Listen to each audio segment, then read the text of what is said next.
Bienvenidos una vez más a Un Día con Ángel aquí en Excelsior TV. El día de hoy vamos a hablar de este conjunto de documentos que mes a mes dan a conocer Banco de México y el INEGI, de uno solo de ellos. No quiero hablar de los otros, eso lo dejaremos para el lunes, lo dejaré para el lunes, donde se habla de la confianza del consumidor, la confianza del empresario, eso lo dejaremos para el lunes. No quiero echarle a perder este fin de semana, donde pues hoy hubo partidos de fútbol, hoy viernes, creo que los habrá el sábado o el domingo, no lo sé, pero ¿para qué le echo a perder a usted el fin de semana? Esto que voy a comentar hoy no creo que sea suficiente para echarle a perder a usted el fin de semana, cuyo título es además interesante.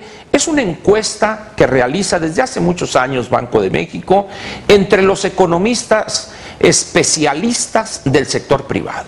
Estamos hablando de casas consultoras dedicadas a elaborar pronósticos, proyecciones, a desarrollar modelos econométricos relacionados con esta o aquella variable económica. Entonces, en ese entendido, pues, esta es la encuesta que mes a mes entrega Banco de México a todos los interesados en seguir el comportamiento de la economía mexicana. Trae proyecciones en inflación, Producto Interno Bruto, número de empleos, paridad, tasas de interés, pero me voy a centrar específicamente en uno de los cuadros del correspondiente a junio. Este documento se da a conocer en los primeros días del siguiente mes o el último día del mes que analiza, de tal manera pues que estamos hablando aquí de lo sucedido en el primer semestre del año 2014, aun cuando en la estructura del documento, en la presentación de los cuadros, abarca un año completo, desde junio del 2013 a junio del 2014. En realidad serían 13 meses, pues, ¿no? Hay un cuadro donde se le pregunta a los encuestados acerca del entorno económico, el ambiente económico y los factores, dice el cuadro, que podrían obstaculizar el crecimiento económico de México. El correspondiente a junio de este año trae los primeros, que serían los más, vamos a decir, respondidos, son los siguientes: problemas de inseguridad pública, debilidad en el mercado interno, debilidad del mercado externo y la economía mundial, y la política fiscal que se está instrumentando, y el quinto, incertidumbre de la política interna. Muy bien. Fíjese usted, estos 5 indicadores, estos 5 factores suman 20, 38, 54, 66, 76%. Es decir, si a usted le preguntan, a ver, del 100% de las causas o razones por las cuales podría obstaculizarse el crecimiento económico de México, usted diría, 5 de ellas abarcan el 76%. Prácticamente estamos aquí. Es más, si yo le incluyere a esto el siguiente, es decir, el sexto, tendría en vez del 76 el 84%, que es incertidumbre sobre la situación económica interna.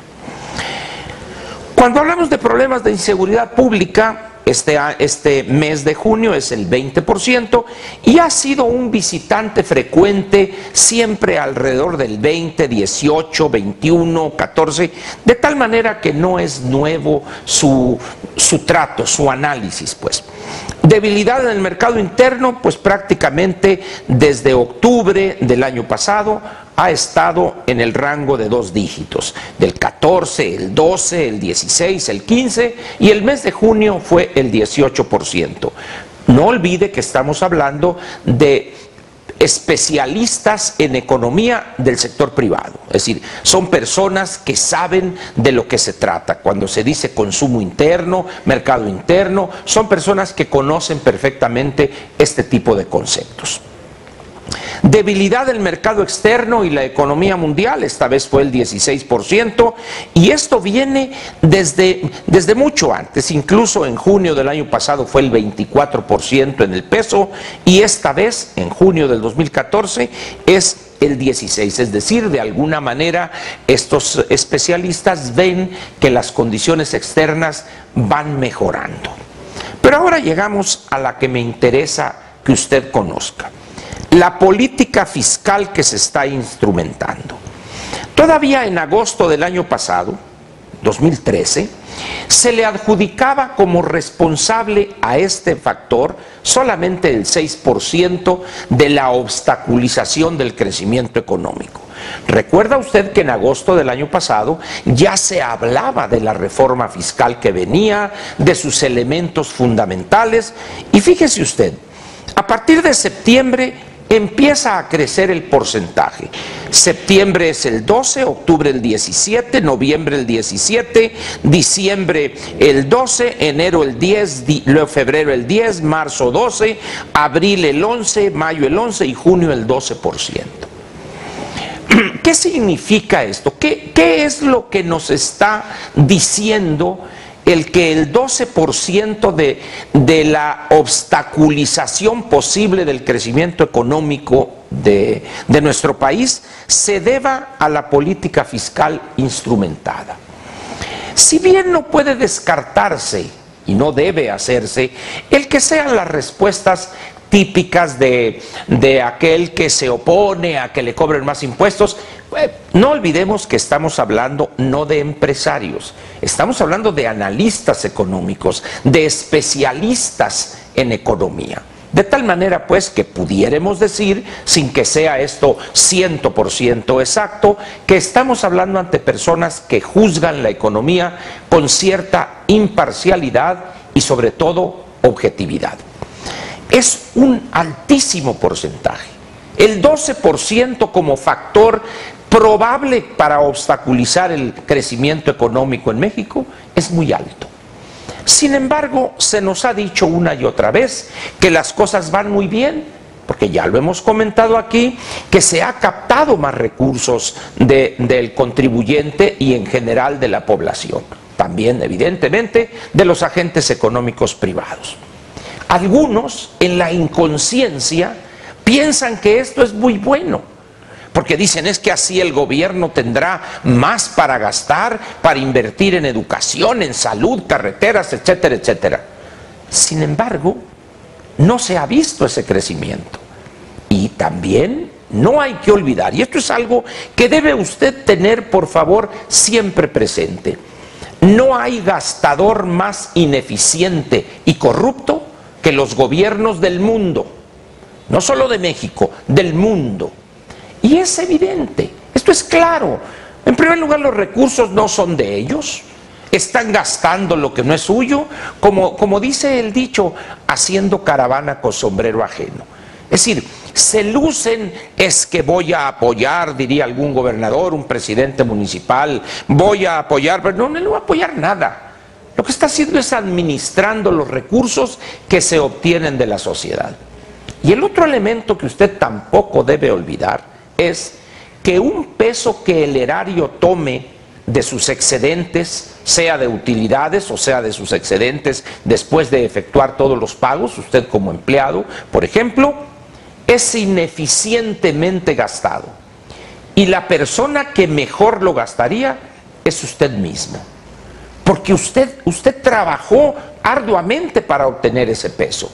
Porque usted sabe mejor que cualquier otra persona qué es lo que le conviene a usted. De tal manera pues que estamos aquí ante una situación que ya he mencionado en programas anteriores.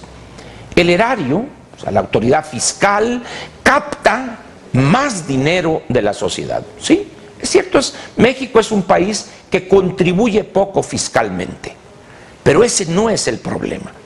El problema es que lo que capta el gobierno es ineficientemente gastado. ¿Recuerda usted? Porque si nos dicen es que el gasto público va a ayudar al crecimiento, lo va a detonar. Yo creo que muchos funcionarios tienen complejos de terroristas, ven lo que está haciendo esta gente allá en el Medio Oriente y ellos quieren detonar también, detonan el crecimiento, detonan. Total que una bola de chinampinas están detonando ahí porque no hay bombas, son muy ineficientes incluso para detonar. Estamos pues ante una situación curiosa donde captamos más, o sea, el gobierno captamos más y regresamos cada vez menos y de la peor manera. Eso de mantenerse, y nos han dicho reiteradamente que se va a mantener.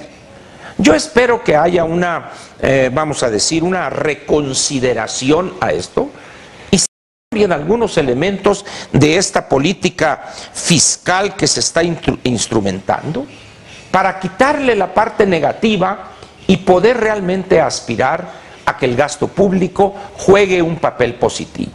Es limitado y es temporal, pero dijéramos, bueno, positivo. Esa idea de las políticas contracíclicas, lo que significan es que mientras el mundo va en recesión o está en recesión, hay gobiernos que le inyectan mediante el gasto ciertos estímulos a la economía. Esto sería... para aquellos gobiernos que lo hacen mal, esto es un poco como darle un jaibolito o emborrachar a alguien y luego la cruda es increíble. Y cuando se usa mal el gasto público, es como si le diera a usted a un borrachito o a una persona en una fiesta, le diera licor de pésima o alcohol de mala calidad. Entonces la cruda va a ser, como dicen los que saben de esto de la borrachera, es que bebida de plebeyos, cruda de plebeyos. No es lo mismo emborracharse con champaña o tomar champaña, eso sería un uso eficiente del gasto público. Sin embargo, por desgracia, nuestro país no se caracteriza por ser un usuario o un administrador eficiente de los recursos que se captan de la sociedad. De ahí pues ese 12% que los especialistas en economía del sector privado dicen que es probable que obstaculice el crecimiento económico, además de los otros que le mencioné. Repito, 12% es un porcentaje muy alto y yo esperaría que hubiere ciertas reconsideraciones en algunos elementos y todo esto se debe, fíjese usted, para terminar este comentario, a una actitud que refleja, además de cobardía, ignorancia en materia impositiva. Nuestros políticos desde tiempo inmemorial se han acobardado ante la posibilidad de universalizar el impuesto al valor agregado en alimentos y medicinas. Le buscan por acá que los pobres, que esto simplemente es, en algunos casos es ignorancia y en otros es cobardía, pero el resultado es el mismo. Estancamiento económico porque captan más recursos mediante otros instrumentos fiscales que lo único que generan, como digo, es estancamiento económico, caída del consumo, caída de la demanda, menor creación de empleos y al final de cuentas menos crecimiento económico. Espero que haya sido suficiente para no echarle a perder su fin de semana futbolero, que lo disfrute, que lo goce y nos vemos aquí el lunes, donde entonces sí vamos a empezar la semana a tambor batiente con las malas noticias. Buenas noches, muchas gracias y aquí lo espero, en Un Día con Ángel en Excelsior TV. Te invitamos a seguir cuestionando la información con los siguientes videos.